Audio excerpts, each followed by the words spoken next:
আজকে আপনাদের বলবো গ্রাউন্ডিং কি।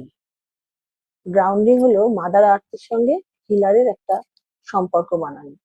আমরা হিল করার সময় যদি রুট চক্রের সাথে মাদার আর্থের একটা যোগাযোগের ব্যবস্থা করতে পারি বা একটা টেকনিক বানাই, অর্থাৎ আমি যখন হিলার তখন আমার রুট চক্র থেকে ভাবতে হবে পায়ের নিচ থেকে অজস্র রুট বেরিয়ে মাদার আর্থের সাথে কানেক্ট হয়েছে এবং যার যার ফলে আমরা যাকে হিল করছি তার বা আমার যত নেগেটিভিটি আছে তা রুট চক্র মারফত মাদার আর্থে চলে যাচ্ছে এবং মাদার আর্থের কাছে যে যত পজিটিভ এনার্জি আছে সেগুলো সেই একই পথে আমাদের কাছে চলে আসছে। অর্থাৎ ছোট করে বলতে গেলে বলা যায় যে আমাদের শরীরে মানে মানে আমরা যে ধরিত্রী থেকে নেগেটিভ এনার্জি দিচ্ছি বা আমাদের সঙ্গে একটা এনার্জি এক্সচেঞ্জ হচ্ছে, যেটা নেগেটিভ এনার্জিটা দিচ্ছি তার এগেনস্টে আমরা পজিটিভ এনার্জি পাচ্ছি, কিন্তু নেগেটিভ এনার্জিটা ধরিত্রী মাতার কাছে গিয়ে বা মাদার আর্থের কাছে গিয়ে সেটাও পজিটিভ হয়ে যাচ্ছে।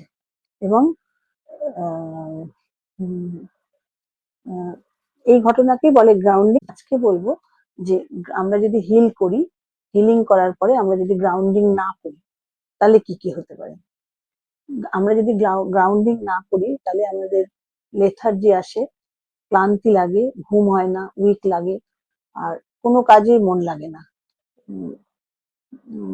পেশেন্টের প্রচুর প্রবলেম অনেক সময় হিলারের চলে আসে, যার জন্য গ্রাউন্ডিং করা অত্যন্ত জরুরি এবং গ্রাউন্ডিং বিষয়টা আমাদের জানাও খুবই জরুরি।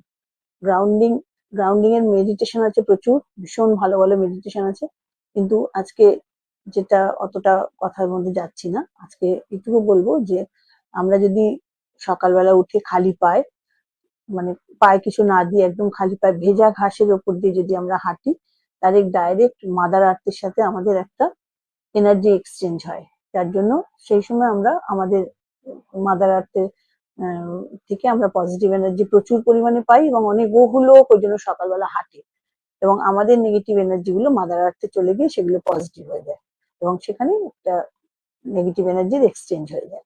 আর আমাদের তখন নিজেদের ভীষণ হালকা লাগে, ফ্রেশ লাগে, মনে আমরা এই মানে বেশ ঘুম থেকে উঠেও আমরা মানে স্বতঃস্ফূর্ত থাকতে পারি। ভালো থাকবেন, নমস্কার। আরো বলবো।